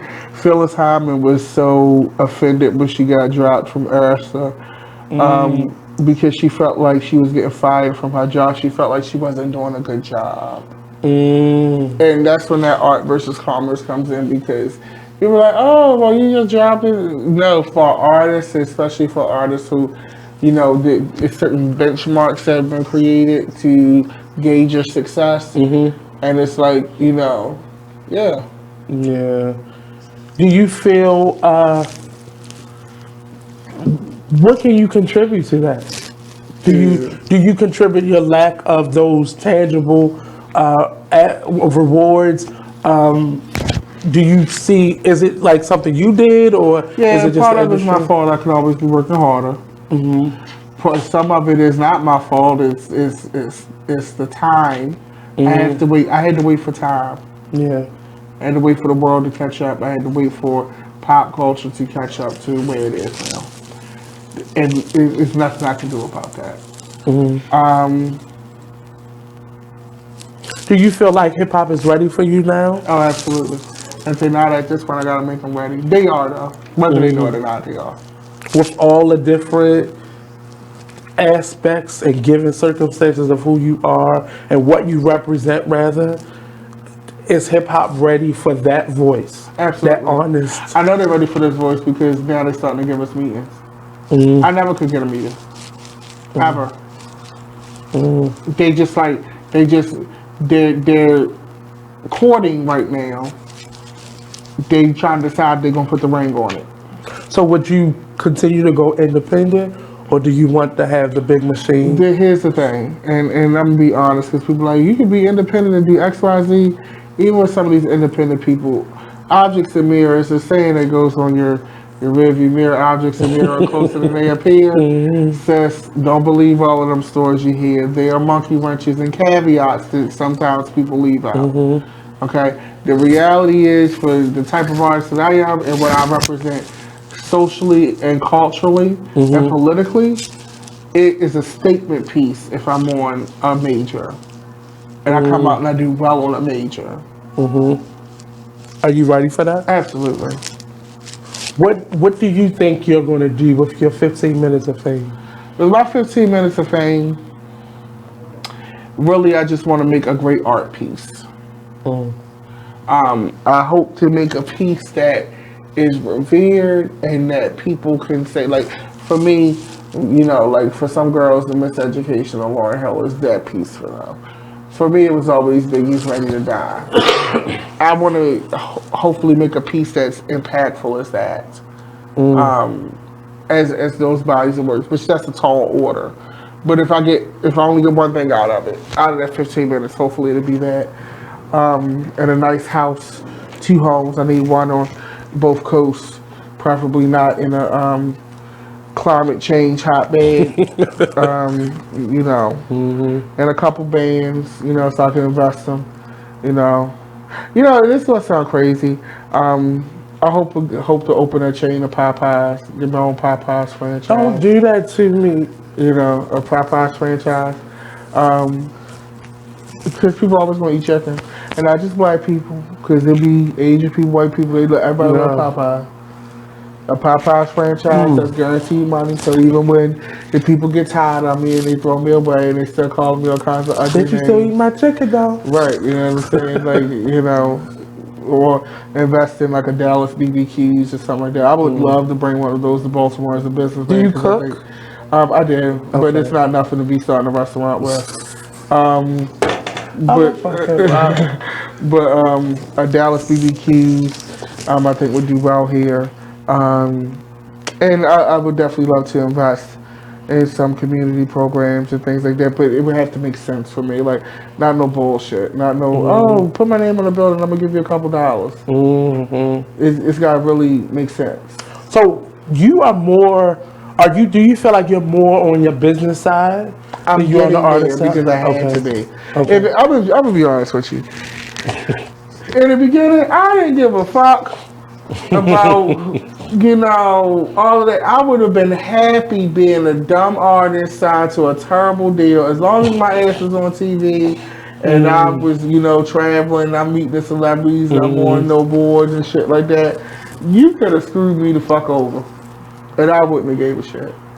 But because I just never got my shot, my real shot, it made me have to be a businessman because I had to start delivering on a level that I wanted to. So in order for me to do the he say, she say videos or these massive set pieces. I love that video though. Thank you. And these massive set pieces for the live shows and, you know, colored vinyl and all these looks. I had to pay for it. So that and still live right. So that taught me about the business piece and what it takes to actually deliver that stuff. They actually, by not getting no help and not getting no opportunities, they actually made me more business savvy than I would have ever been had they gave me the opportunity. What advice would you give to like the young person now that is, you know, where you were like 20 years ago? Well, it ain't been 20. I mean, he was a baby, but Yeah, I'm gonna say the dream started somewhere. You make me sound like I'm paying no dollar now. Come on now, you. You know, I'm not a spring chicken, but I ain't no golden goose either. Okay. But no, I would say be persistent. Decide if it's something you really want to do, because sometimes the girls don't really be about their life. Mm-hmm. Don't waste no time. Sometimes if you're not really going to do it, get out the way. Right. Because you wasting time and money. Right. And just, take it a day at a time. It's going to be hard. Mm-hmm. It's going to be real hard. Just, if it's something you really want to do, just stick with it. But it's going to be difficult. Now, coming from B-More, what is the conversation about us in terms of our artistry? Is it still a negative connotation, or as far as what do you mean? Because for a long time in the hip hop side of it, the arts community, from the hip hop perspective, has not gotten a good name, because you'll get a couple of them, but they were more R&B. They haven't really been as plentiful in terms of the hip hop, or they get to a certain level and then lose it, or they get killed off, or go back to the dope game, or whatever that is for them. But you represent somebody who ain't out there slinging, somebody who ain't out and trying to get street cred. But what is the conversation about us in terms of like outside of this bubble that we're in? It's a lot of promise right now. Mm-hmm. The conversation has changed a lot over the years. I mean, Shorty is gold. Mm-hmm. He has a gold plaque. Mm-hmm. Nobody from here, from a rap perspective, ever got a plaque. Mm-hmm. He got a gold plaque. Mm-hmm. He went gold. RIAA certified. Right. So the odds are here. They're like, oh, he went gold. It got to be something else. Yeah, there. you know what I'm saying? So this is a great time. And I know it's a great time because they would have never called my black ass to the label. So what do you think they saw? What do you think gave them that, like, we want him, we trying to get him in? You talking about like me or with Shorty? With you. I think they just saw the quality and the prospect and what it can be. And they say, oh, this is a nice package. It looks good. We didn't have to pay for it. And he still delivered something that's high end. Let's come have a sit down. Let's see what's going on. I'm in a courting process with a few folks. Do you like that feeling? I do, but I can't get caught up in, if anything, I gotta now I'm like, oh my God, this Omar tape has to be great. It's you can't get caught up in that. Right. I like when I see an artist in their mind, in their space, and ready and hungry still. Because a lot of us get lazy, a lot of us get comfortable with being a local celebrity, and that's it. But we don't get that eagerness, that hunger kind of dies. We have one more segment left with Mr. DDM. We have our infamous question that we're going to ask him when we come back. And then we're going to put out all that social media. Sorry. So you know where to send your food stamps and your checks to. So we'll be right back here on the Artist Exchange Radio Show, only on BigExposedRadio.com. I mean, we got eating. We get hungry making out of it.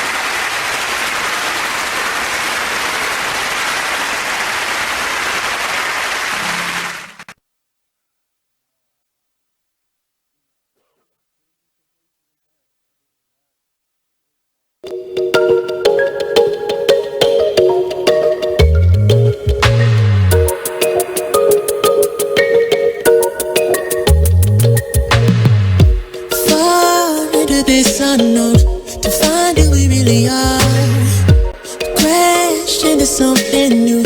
Take a break from my broken heart. Talk with the hip, tell me you lie. Think we should go for another round. Baby, try not to say too much. Let your love come down. If you wanna rule, there's some rules you gotta live by. Live by. Stay true to your cool, make a move, don't wait on nobody else. And if it feels like a melody, sing a song we already own. And if you follow me there, I'll follow you back. Let the night unfold. I can tell that you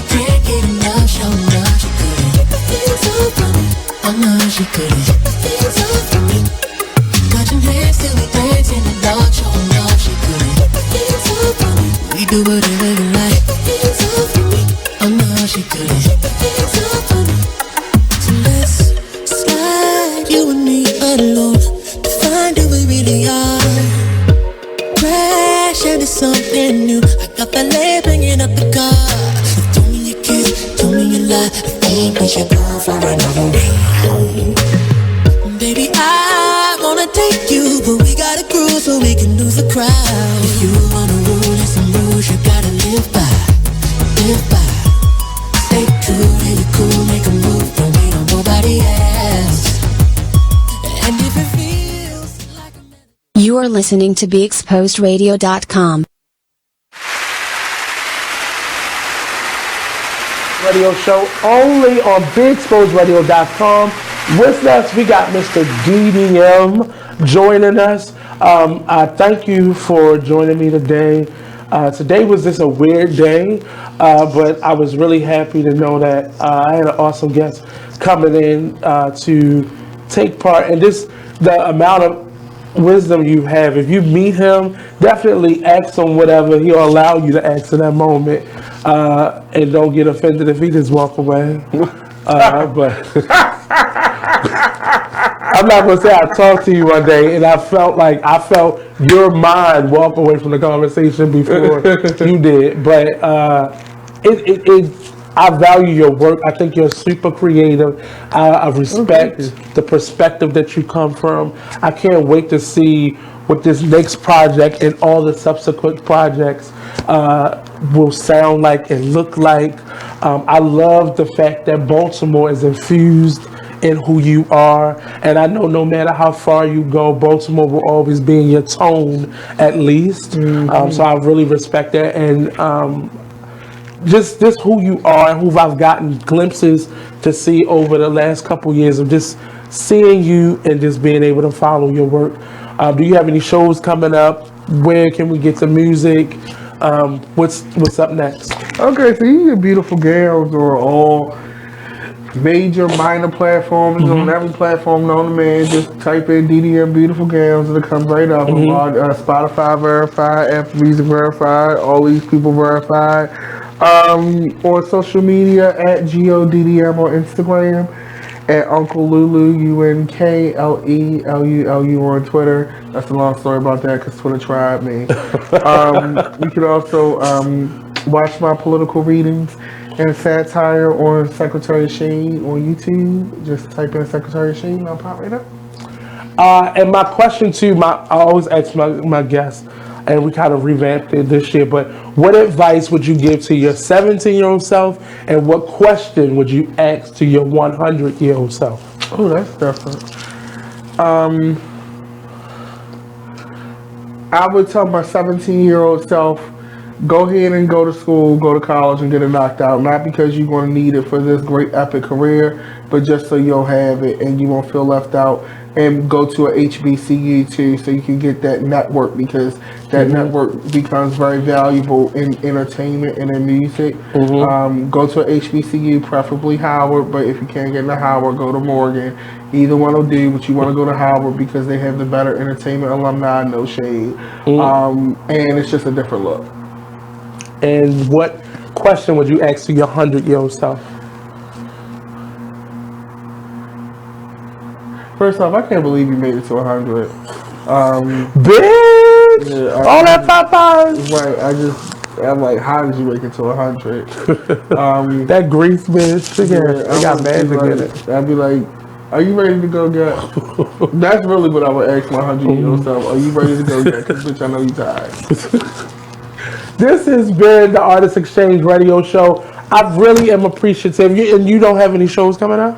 Oh, no. Show-wise, I think we're done for the season this December, not for the rest of the year. Okay. We'll be probably announcing dates at the top of the year and the new year, of course. But right now, for the rest of this month, I'll be in the studio. And it's called the Omar Ballad? The Ballad of Omar. Ballad of Omar.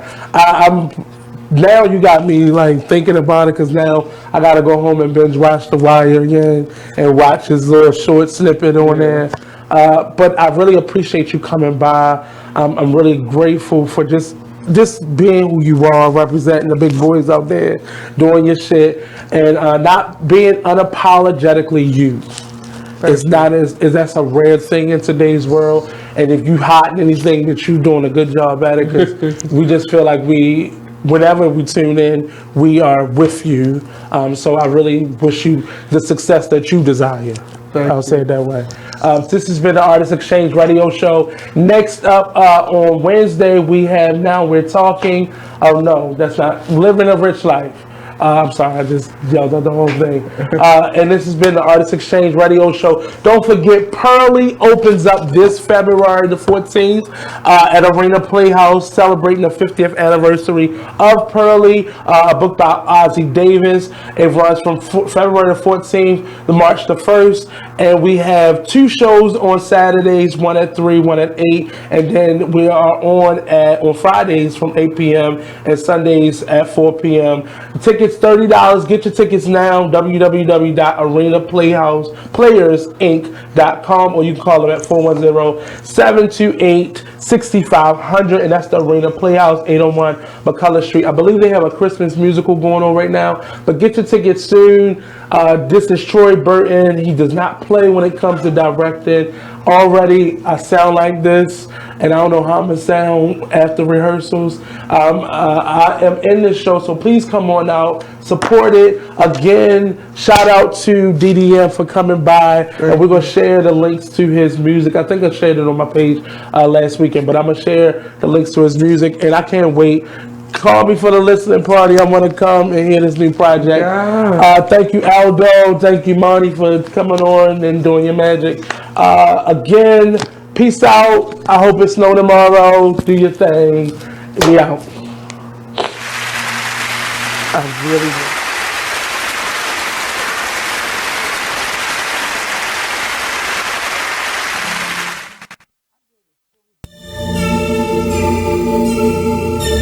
Like, the one thing you always gotta remember is people gonna try to project their insecurities onto you. But you can't listen to what them niggas saying. You gotta get out here.